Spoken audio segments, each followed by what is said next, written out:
നമ്മുടെ ശരീരത്തിൽ ഏറ്റവും കൂടുതലും സ്ട്രെയിൻ എടുക്കുന്ന രണ്ട് ജോയിൻസ് ആണ് ലോവർ ബാക്കും അതേപോലെ നീയും. അപ്പോൾ മുട്ടുവേദന എന്ന് പറയുന്നത് ചെറിയ പ്രായക്കാരിൽ മുതൽ വലിയ ആളുകളിൽ വരെ അലട്ടുന്ന ഒരു പ്രശ്നമാണ്. അപ്പോൾ ഇത് നമുക്ക് എങ്ങനെ വീട്ടിൽ നിന്ന് മാനേജ് ചെയ്യാം, ഇതിൻ്റെ കാരണങ്ങൾ എന്തൊക്കെയാണ് എന്നൊക്കെയാണ് നമ്മൾ ഇന്ന് ഈ വീഡിയോയിലൂടെ നോക്കുന്നത്. എൻ്റെ പേര് doctor Sandra Ajith, medical officer Prana nature care centre, Kollam district.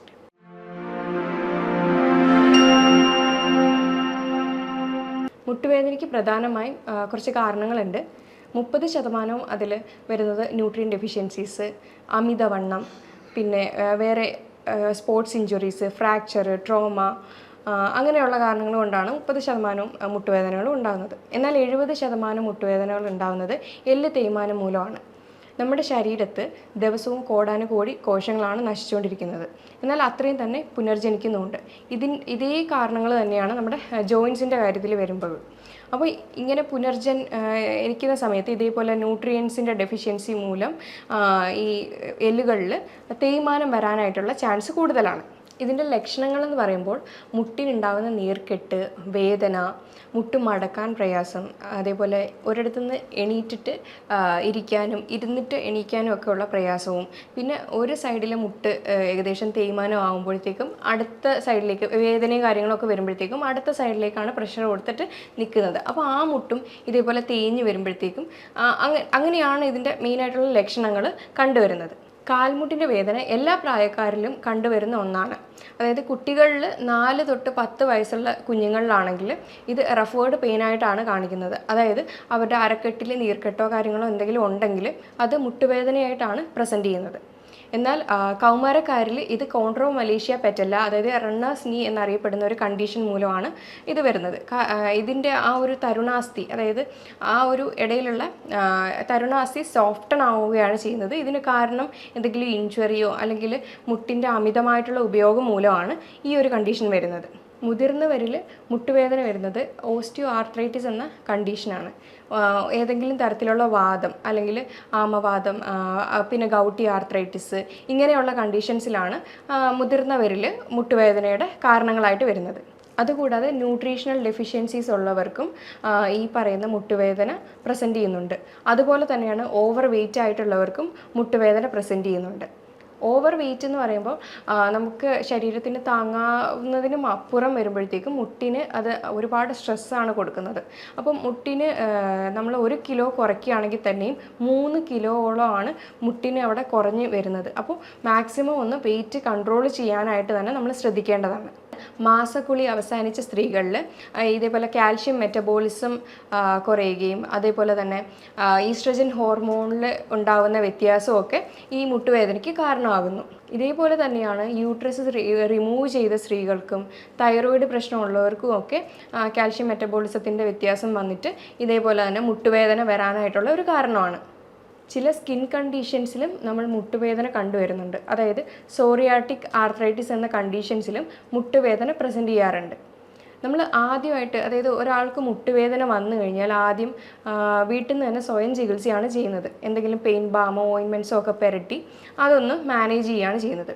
അപ്പോൾ അത് കുറച്ച് നാളത്തേക്കൊന്ന് മാറി നിൽക്കും. എഗെയിൻ വരുമ്പോൾ പിന്നെയും ഇത് ചെയ്യുമ്പോഴത്തേക്ക്, അതായത് പെയിൻ ബാമും അതേപോലെ എന്തെങ്കിലും ഓയിൻമെൻറ്റ്സോ ഒക്കെ പുരട്ടിയാൽ പോലും മാറാത്തൊരവസ്ഥയിലേക്ക് വരുമ്പോൾ സ്വയം തന്നെ പോയിട്ട് വല്ല പെയിൻ കില്ലറോ കാര്യങ്ങളോ ഒക്കെ വാങ്ങി അത് കഴിച്ചിട്ട് എഗെയിൻ പെയിനൊന്ന് മാനേജ് ചെയ്യാനായിട്ടാണ് നോക്കുന്നത്.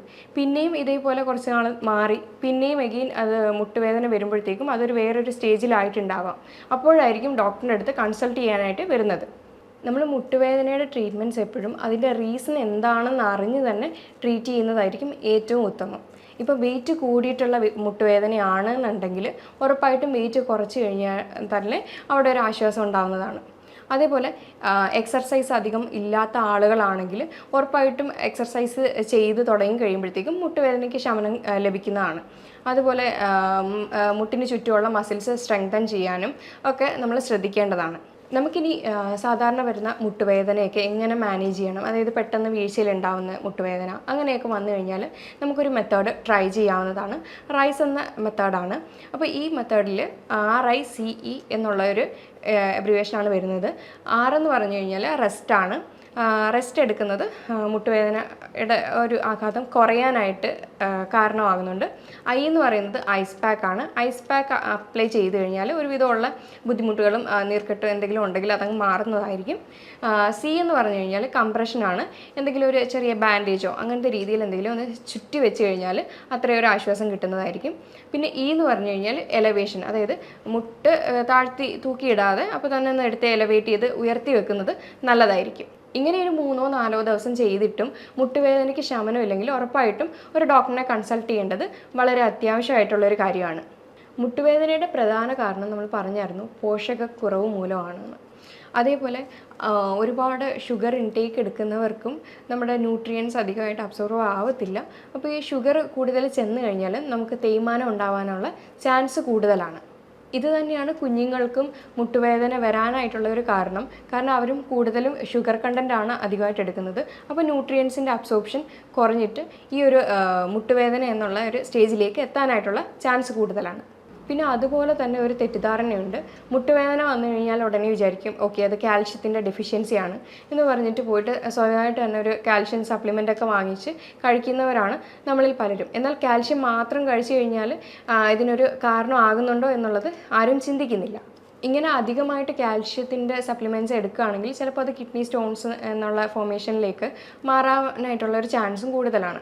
അതേപോലെ അതിന് അത്യാവശ്യമായിട്ടുള്ള വൈറ്റമിൻസും മിനറൽസും നമുക്ക് സപ്ലിമെൻറ്റ്സ് വഴിയോ അല്ലെങ്കിൽ ഫുഡ് വഴിയോ എടുക്കാവുന്നതാണ്. ആവശ്യമുള്ള പോഷകങ്ങൾ നമുക്ക് അതായത് വൈറ്റമിൻസ് ആയാലും മിനറൽസ് ആയാലും നമുക്ക് സപ്ലിമെൻറ്റ് വഴിയും അഥവാ ഫുഡ് വഴി എടുക്കാവുന്നതാണ്.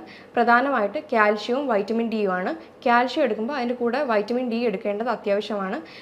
വൈറ്റമിൻ ഡി ഉണ്ടെങ്കിൽ മാത്രമാണ് കാൽഷ്യം നന്നായിട്ട് അബ്സോർബ് ആവുന്നത്. അതുപോലെ തന്നെയാണ് ഗ്ലൂക്കോസമൈൻ എന്ന് പറയുന്ന ഒരു കണ്ടൻറ്റ്, അത് നമുക്ക് ഉള്ളിൽ ചെല്ലുമ്പോൾ ഹൈപ്പോ അസിഡിറ്റി എന്ന കണ്ടീഷൻസിനെ അത് കോപ്പപ്പ് ചെയ്ത് നമുക്ക് ആ ഒരു ബുദ്ധിമുട്ട് കുറച്ച് നമുക്ക് നല്ലൊരു, അതായത് ഹൈപ്പോ അസിഡിറ്റി കണ്ടീഷൻസിൽ മുട്ടുവേദന വരാനായിട്ടുള്ള ചാൻസ് ഉണ്ട്. അതുപോലെ തന്നെയാണ് മുട്ടിൻ്റെ ഇടയിലുള്ള ഫ്ലൂയിഡ് പുനർനിർമ്മിക്കാനായിട്ട് ഗ്ലൂക്കോസമൈൻ വളരെ അത്യാവശ്യമായിട്ടുള്ളൊരു കാര്യമാണ്. അപ്പോൾ അവിടെ എന്തെങ്കിലും നീർക്കെട്ടോ കാര്യങ്ങളോ ഉണ്ടെങ്കിൽ ഈ ഗ്ലൂക്കോസമൈൻ എന്ന കണ്ടൻറ്റ് അതവിടെ കുറച്ച് കൊണ്ടുവരികയാണ് ചെയ്യുന്നത്. അതേപോലെ തന്നെ അത്യാവശ്യമായിട്ടുള്ളതാണ് മഗ്നീഷ്യവും വൈറ്റമിൻ സിയും. അതേപോലെ മഗ്നീഷ്യം നന്നായിട്ട് ആക്റ്റീവ് ഫോമിലേക്ക് അബ്സോർബ് ആവണമെങ്കിൽ വൈറ്റമിൻ സിയും കൂടെ എടുക്കുന്നത് വളരെ നല്ലൊരു കാര്യമാണ്. ഇനി മുട്ടുവേദനയ്ക്ക് വേണ്ടുന്ന മറ്റ് കുറച്ച് മിനറൽസിൻ്റെ ഏതൊക്കെയാണെന്ന് നമുക്ക് നോക്കാം. സിങ്ക് വളരെ അത്യാവശ്യമായിട്ടുള്ള ഒരു മിനറലാണ്. അതുപോലെ തന്നെയാണ് selenium, potassium, phosphorus, vitamin B12, പിന്നെ ഒമേഗ 3 ഫാറ്റി ആസിഡ്സ്. അത് ചെറു മത്സ്യങ്ങളിലെല്ലാം അവൈലബിൾ ആയിട്ട് ഉള്ള ഒന്നാണ്. ഇനി ചില കാര്യങ്ങൾ നമ്മൾ അവോയ്ഡ് ചെയ്യേണ്ടതായിട്ടുണ്ട്. അതായത് കഫൈൻ്റെ ഉപയോഗം ഉണ്ടെങ്കിൽ അതൊക്കെ ഒന്ന് ഒഴിവാക്കുക. അങ്ങനെയുണ്ട് കഫൈനായാലും നമ്മൾ ടാനിൻ, അതായത് ടീയിലടങ്ങിയ കണ്ടൻ്റാണ്. അപ്പോൾ ഇതൊക്കെ ഉണ്ടെങ്കിൽ കാൽഷ്യത്തിൻ്റെ ആയാലും അയണിൻ്റെ ആയാലും അബ്സോർപ്ഷൻ കറക്റ്റായിട്ട് നടക്കത്തില്ല. അത് ചിലർ കൂടുതലും ഭക്ഷണത്തിൻ്റെ കൂടെയാണ് ചായ ആയാലും കാപ്പി ആയാലും കുടിക്കുന്നത്. അപ്പോൾ നമ്മുടെ ന്യൂട്രിയൻസ് അബ്സോർപ്ഷൻ കറക്റ്റായിട്ട് നടക്കത്തില്ല. അതേപോലെ തന്നെയാണ് റിഫൈൻഡ് ഓയിലായിട്ടുള്ള സൺഫ്ലവർ, പാം ഓയിൽ, ഇതൊക്കെ വേദനകളെ നീർക്കെട്ട് കൂട്ടുകയാണ് ചെയ്യുന്നത്. അപ്പോൾ അതുകൊണ്ട് കോക്കനട്ട് ഓയിലും ഒലിവ് ഓയിലും ഒക്കെയാണ് ഏറ്റവും ബെറ്റർ ആയിട്ടുള്ളൊരു ഓപ്ഷൻ. പിന്നെ ഷുഗർ കണ്ടൻറ്റൊക്കെ അധികമായിട്ട് എടുക്കുന്നവരാണെങ്കിൽ, അതായത് പല ബേക്കറി പലഹാരങ്ങളിലും ഹൈ ഫ്രക്ടോസ് കോൺ സിറപ്പ് അടങ്ങിയ ബേക്കറി ഐറ്റംസിലും സോഫ്റ്റ് ഡ്രിങ്ക്സ് അങ്ങനെയുള്ള സാധനങ്ങളൊക്കെ മാക്സിമം ഒന്ന് കുറച്ച് നമ്മൾ കൂടുതലും ഇൻക്ലൂഡ് ചെയ്യാൻ നോക്കുക. വെജിറ്റബിൾസും ഫ്രൂട്ട്സും ഒക്കെ നന്നായിട്ട് നമ്മുടെ ഭക്ഷണത്തിൽ ഉൾപ്പെടുത്താനായിട്ട് ശ്രദ്ധിക്കുക. ഇനി ആൽക്കഹോൾ സ്മോക്കിംഗ് ഒക്കെ ഉള്ളവരാണെങ്കിൽ അത് ഉറപ്പായിട്ടൊന്ന് ക്വിറ്റ് ചെയ്ത് കഴിഞ്ഞാൽ നല്ലൊരു മാറ്റം തന്നെ നമുക്ക് കാണാൻ പറ്റും. പിന്നെ ഞാൻ പറയാം, ലീക്കി ഗട്ട് എന്ന കണ്ടീഷൻസും ഇതേപോലുള്ള പല ബുദ്ധിമുട്ടുകളും നമുക്ക് കോസ് ചെയ്യുന്നുണ്ട്. പ്രത്യേകിച്ചും റുമറ്റോയ്ഡ് ആർത്രൈറ്റിസ്, ആമവാദം പോലെയുള്ള ബുദ്ധിമുട്ടുകളിലും ഈ മുട്ടുവേദന പോലുള്ള പ്രശ്നങ്ങൾ കണ്ടുവരുന്നുണ്ട്. അപ്പോൾ അങ്ങനെയുള്ള പ്രശ്നങ്ങളെല്ലാം നമുക്ക് ജീവിതശൈലി മാറ്റത്തിലൂടെ തന്നെ ചെയ്യാവുന്നതാണ്.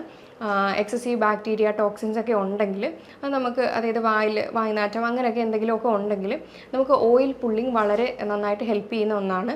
രാവിലെ ഒരു കവിള് കോക്കനട്ട് ഓയിൽ വായിൽ നന്നായിട്ട് കുറച്ച് നേരം വെച്ചിട്ട് അത് അങ്ങ് കൊപ്പിളിച്ച് കളഞ്ഞു കഴിഞ്ഞാൽ നമുക്കൊരു നല്ലൊരു ആശ്വാസം കിട്ടുന്ന ഒരു റെമഡിയാണ്. ഇനി നമുക്ക് നോക്കാവുന്നത് ക്രൂസിഫറസ് വെജിറ്റബിൾസ് ആയ കോളിഫ്ലവർ, ബ്രൊക്കോളി, ക്യാബേജ് ഇതൊക്കെ നമ്മുടെ ഭക്ഷണത്തിൽ ഇൻക്ലൂഡ് ചെയ്യുന്നത് വളരെയധികം നല്ലതാണ്. പിന്നെ ഇലക്കറികളൊക്കെ ഇൻക്ലൂഡ് ചെയ്യുന്നത് വളരെ നല്ലതാണ്. പലതരത്തിലുള്ള ബെറീസ് നമ്മുടെ ഫുഡിൽ ഇൻക്ലൂഡ് ചെയ്യുന്നത് വളരെ നല്ലതാണ്. ഇത് വൈറ്റമിൻസും ആൻറ്റി ഓക്സിഡൻറ്റ് റിച്ച് ആണ്. പ്രധാനമായിട്ട് സ്ട്രോബെറി, ബ്ലൂബെറി, ബ്ലാക്ക്ബെറി ഇതൊക്കെ നമുക്ക് ഇൻക്ലൂഡ് ചെയ്യുന്നത് വളരെ നല്ലതാണ്. ഇനി ഹെർബ്സ് ആയിട്ടുള്ള വെളുത്തുള്ളി, പിന്നെ ഇഞ്ചി ഇതൊക്കെ കഴിക്കുന്നത് ആൻറ്റി ഇൻഫ്ലമേറ്ററി പ്രോപ്പർട്ടി ഉള്ളതാണ്. അപ്പോൾ ഇത് നമ്മുടെ മുട്ടുവേദനയായാലും നീർക്കെട്ടായാലും കുറയ്ക്കുന്ന ഒന്നാണ്. ഇനി മുട്ടുവേദന അനുഭവിക്കുന്നവരാണെങ്കിൽ അവർക്ക് 2 സൂപ്പർ ഫുഡ് പറഞ്ഞു തരാൻ പറ്റും. എങ്ങനെയാണെന്ന് വെച്ച് കഴിഞ്ഞാൽ, ആദ്യത്തേത് റാഗി പൗഡർ റോസ്റ്റ് ചെയ്തെടുക്കുക നന്നായിട്ട്. എന്നിട്ട് അതിലേക്ക് കുറച്ച് ബദാം ആഡ് ചെയ്യുക, കുറച്ച് കാഷ്യൂസ് ആഡ് ചെയ്യുക, കുറച്ച് എള്ള്, പിന്നെ കോക്കനട്ട് ഓയിൽ, ഇതെല്ലാം കൂടെ മിക്സ് ചെയ്ത് ഡേറ്റ്സും കൂടെ ആഡ് ചെയ്യുക. ഡേറ്റ്സും കൂടെ ഒബീസിറ്റി ഉള്ള, അതായത് അമിതവണ്ണം ഉള്ളവരാണെങ്കിൽ ഡേറ്റ്സ് ആഡ് ചെയ്യണമെന്നില്ല. ഇതെല്ലാം കൂടെ ആഡ് ചെയ്ത് മിക്സ് ചെയ്തിട്ട് ഒരു ബോൾസ് പോലെ ആക്കി വെക്കുക. എന്നിട്ട് ഇത് ഒരു നേരത്തെ ഫുഡായിട്ട് എടുക്കുകയാണെങ്കിൽ ഇതിനകത്തുള്ള ന്യൂട്രിയൻസും വൈറ്റമിൻസ് ഒക്കെ, വൈറ്റമിൻസ് ആയാലും മിനറൽസ് ആയാലും നമ്മുടെ ഈ എല്ല് തേയ്മാനത്തിനും ഒക്കെ ബെറ്റർ ആയിട്ടുള്ളൊരു ഫുഡ് ഓപ്ഷനാണ്. അതുപോലെ തന്നെയാണ് ബോൺ ബ്രോത്ത് സൂപ്പ്. എല്ല് കൊണ്ടുണ്ടാക്കിയ സൂപ്പ് കഴിക്കുകയാണെങ്കിൽ ഇതിനകത്ത് ഗ്ലൂക്കോസമൈനും കൊളാജനും ഒക്കെ ഒരുപാട് അടങ്ങിയിട്ടുണ്ട്. അപ്പോൾ ഇതും നമുക്ക് നല്ലൊരു റെമഡിയാണ്. ഇനി വെയിറ്റ് കാരണമാണ് മുട്ടുവേദന അനുഭവിക്കുന്നെങ്കിൽ വെയിറ്റ് റിഡക്ഷൻ ചെയ്യുക. വെയിറ്റ് റിഡക്ഷൻ അതായത് അതിനൊരു ഇക്വേഷൻ ഉണ്ട്. എങ്ങനെയാണെന്ന് വെച്ച് കഴിഞ്ഞാൽ, ഹൈറ്റ് ഇൻ സെൻറ്റിമീറ്റർ മൈനസ് 1 ടൺ എന്നുള്ള രീതിയിൽ നോക്കിക്കഴിഞ്ഞു കഴിഞ്ഞാൽ നമ്മുടെ ഐഡിയൽ വെയിറ്റ് കിട്ടും. ഇപ്പോൾ 170 സെൻറ്റിമീറ്റർ ഉള്ള ഒരാളാണെങ്കിൽ മൈനസ് 110 ചെയ്യുവാണെങ്കിൽ കറക്റ്റ് 60 കിട്ടുന്നത്. അപ്പോൾ അങ്ങനെ ചെയ്യുമ്പോൾ അതാണ് ആ ആളുടെ ഐഡിയൽ വെയിറ്റ് ആയിട്ട് വരുന്നത്. അപ്പോൾ ഇങ്ങനെ നോക്കിക്കഴിഞ്ഞാൽ നമ്മുടെ വെയിറ്റ് ഒന്ന് മാനേജ് ചെയ്തുകൊണ്ട് നമുക്ക് പോകാനായിട്ട് കഴിയും. ഇനി ഇതിന് നാച്ചുറോപ്പതി ലെവലിൽ നോക്കുകയാണെങ്കിൽ ഒരുപാട് ടൈപ്പ് ട്രീറ്റ്മെൻറ്റ്സ് അവൈലബിൾ ആണ്. പ്രത്യേകിച്ചും acupuncture, acupressure, physiotherapy, massage, yoga ഇതൊക്കെ ചെയ്ത് കഴിഞ്ഞാൽ തന്നെ ഇതിന് നല്ലൊരു റിലാക്സേഷൻ തന്നെ കിട്ടുന്നതായിരിക്കും. സ്റ്റാർട്ടിങ്ങിൽ തന്നെ മുട്ടുവേദന കണ്ടെത്തി ട്രീറ്റ് ചെയ്യുകയാണെങ്കിൽ ഒരുപാട് മാറ്റങ്ങൾ നമുക്ക് കൊണ്ടുവരാൻ കഴിയും. ഇത് ലേറ്റ് ആകും തോറും അതിൻ്റെ ബുദ്ധിമുട്ടുകളാണ് കൂടിക്കൊണ്ടിരിക്കുന്നത്. ഇനി നമുക്ക് വീട്ടിൽ തന്നെ ഇതെങ്ങനെ മാനേജ് ചെയ്യാം, അതായത് ഒരു പരിധി വരെയുള്ള മുട്ടുവേദന നമുക്ക് വീട്ടിൽ തന്നെ മാനേജ് ചെയ്യാനായിട്ട് കഴിയും. അതിന് നമുക്ക് വീട്ടിൽ തന്നെ ചെയ്യാവുന്ന കുറച്ച് എക്സസൈസ് തെറാപ്പി ഏതൊക്കെയാണെന്ന് പറഞ്ഞുതരാം. അതിന് നീ ഐസോമെട്രിക് എക്സസൈസ് എന്ന് പറയും. ഇതേപോലെ ഒരു കട്ടിയുള്ള ടവൽ നമ്മുടെ കാലിൻ്റെ മുട്ടിൻ്റെ അടിയിലെ ഭാഗത്തായിട്ട് വെക്കുക. വെച്ചതിന് ശേഷം ഇങ്ങനെ റിലാക്സ് ആയിട്ട് കിടക്കുക. കാല് രണ്ടും അടുപ്പിച്ച് വെച്ചതിന് ശേഷം ഇങ്ങനെ ചെറുതായിട്ട് പ്രഷർ ടവലിലേക്ക് കൊടുക്കുക. അപ്പോൾ നമ്മുടെ കണങ്കാലിൻ്റെ ആ ഒരു വശം മെല്ലെ പൊങ്ങുകയാണ് ചെയ്യുന്നത്. അങ്ങനെ ഒരു 10 സെക്കൻഡ് ഹോൾഡ് ചെയ്യുക. അതിനുശേഷം പതിയെ റിലീസ് ചെയ്യുക. എഗെയിൻ അങ്ങനെ ഒരു 10 സെറ്റോളം ഈ ഒരു എക്സസൈസ് ചെയ്യാവുന്നതാണ്. നന്നായിട്ട് ടവലിലേക്ക് പ്രസ് ചെയ്യുക, അതേപോലെ റിലാക്സ് ചെയ്യുക. ബ്രീത്തിങ് വന്നിട്ട് നോർമൽ ബ്രീത്തിങ് ആയിരിക്കണം ചെയ്യേണ്ടത്. ഇൻഹലേഷനും എക്സലേഷനും കറക്റ്റ് റെഗുലർ ആയിട്ടുള്ള ബ്രീത്തിങ് ആയിരിക്കണം ചെയ്യേണ്ടത്.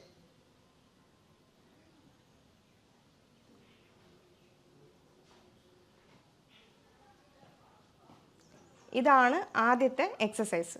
ഇത് രണ്ടാമത്തെ എക്സസൈസാണ്. മാറ്റിലേക്ക് ഇങ്ങനെ നിവർന്ന് കിടക്കുക, കാലുകൾ രണ്ടും അടുപ്പിച്ച് വെക്കുക, കൈകൾ രണ്ടും അടുപ്പിച്ച് വെക്കുക. ബ്രീത്തിങ് നോർമൽ ബ്രീത്തിങ് ആണ്. ഇതും ഒരു 10 സെറ്റോളം ചെയ്യാവുന്നതാണ്. ഇതിനെ ആംഗിൾ പമ്പിങ് എക്സസൈസ് എന്ന് പറയും. ആംഗിൾ പമ്പിങ് എക്സസൈസ് എന്ന് പറഞ്ഞു കഴിഞ്ഞാൽ നമ്മുടെ 2 കാലുകളും അടുപ്പിച്ച് വെച്ചതിന് ശേഷം കണങ്കാല് ഫ്രണ്ടിലേക്കും ബാക്കിലേക്കും ആക്കുക. ഇതുപോലെ ഒരു 10 സെറ്റ് ദിവസവും ചെയ്യുക.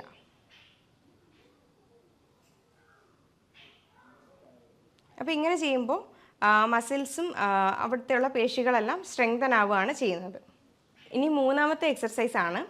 കാലുകൾ രണ്ടും നേരെ വെക്കുക, കൈകൾ രണ്ടും ശരീരത്തോട് അടുപ്പിച്ച് വെക്കുക. എന്നിട്ട് ഓരോ കാലുകളായിട്ട് മാറ്റിൽ കുത്തി വെക്കുക. എന്നിട്ട് ചെറിയൊരു ഗ്യാപ്പ് കാലിൻ്റെ ഇടയിൽ കൊടുക്കുക. എന്നിട്ട് കൈകൾ രണ്ടും കണങ്കാലിൻ്റെ അടുത്തേക്ക് പ്ലേസ് ചെയ്ത് ഇങ്ങനെ വെക്കുക. അതിനുശേഷം ശ്വാസം എടുത്തുകൊണ്ട് നമ്മുടെ ബട്ടക്ക് റീജിയൻ ഉയർത്തേണ്ടതാണ്. പിന്നെ അവിടെ ചെന്നിട്ട് ബ്രീത്തിങ് ഹോൾഡ് ചെയ്യേണ്ട ആവശ്യം വരുന്നില്ല. നോർമൽ ബ്രീത്തിങ്ങിൽ തന്നെ ഈ ഒരു എക്സർസൈസ് പ്രാക്ടീസ് ചെയ്യാവുന്നതാണ്. കുറച്ച് നേരം അവിടെ അങ്ങനെ മെയിൻറ്റെയിൻ ചെയ്യുക നോർമൽ ബ്രീത്തിങ്ങിൽ. എഗെയിൻ എക്സെയിൽ ചെയ്ത് താഴേക്ക്. അഗെയിൻ ഇൻഹെയിൽ ചെയ്ത് മേലേക്ക്, ഹോൾഡ് ചെയ്യുക. ബ്രീത്തിങ് ഹോൾഡ് ചെയ്യേണ്ട, നോർമൽ ബ്രീത്തിങ് ആണ്. അഗെയിൻ എക്സെയിൽ ചെയ്ത് താഴേക്ക്. അങ്ങനെ ഒരു പ്രാവശ്യവും കൂടെ ചെയ്യാം.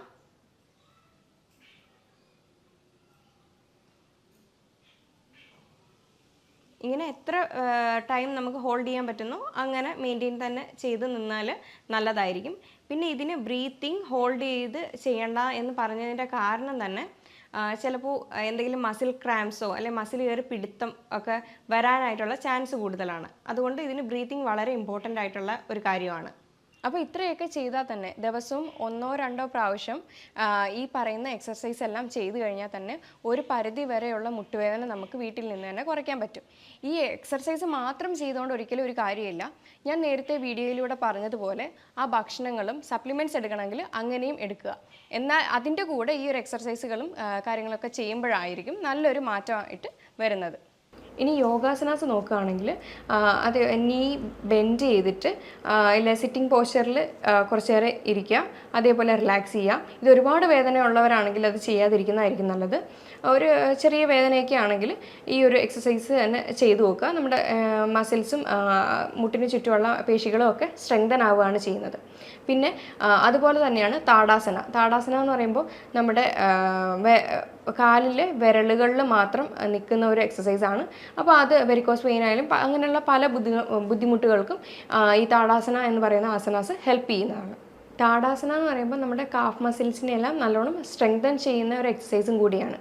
ഇപ്പോൾ നമ്മൾ പറഞ്ഞായിരുന്നു ലെഗ് റേസിങ് ചെയ്യുമ്പോൾ 2 സൈഡിലുമായിട്ട് ചെയ്യുക. ഇത് നമ്മുടെ മസിൽസിനെല്ലാം നന്നായിട്ട് സ്ട്രെങ്തൻ ചെയ്യുകയാണ് ചെയ്യുന്നത്. ഇത്രയൊക്കെ ചെയ്ത് കഴിഞ്ഞാൽ തന്നെ നമ്മുടെ ഒരു പരിധി വരെയുള്ള മുട്ടുവേദനകളും കാര്യങ്ങളും അതിൻ്റെ കഷ്ടതകളും ഒക്കെ കുറയ്ക്കാനായിട്ട് നമ്മളെ കൊണ്ട് കഴിയും. എന്നിട്ടും കഴിയാത്തവരാണെങ്കിൽ ഒരു ഡോക്ടറിനെ കൺസൾട്ട് ചെയ്ത് അതിൻ്റേതായ ആവശ്യമുള്ള ട്രീറ്റ്മെൻറ്റ് തന്നെ എടുക്കേണ്ടത് വളരെ അത്യാവശ്യമാണ്. ഞാൻ ഈ പറഞ്ഞ കാര്യങ്ങൾ എന്തെങ്കിലും ഡൗട്ടോ കാര്യങ്ങളോ ഉണ്ടെങ്കിൽ താഴെ തന്നിരിക്കുന്ന നമ്പറിൽ കോൺടാക്റ്റ് ചെയ്യാവുന്നതാണ്. ഇനി അടുത്ത വീഡിയോയുമായി വീണ്ടും കാണാം. Thank you.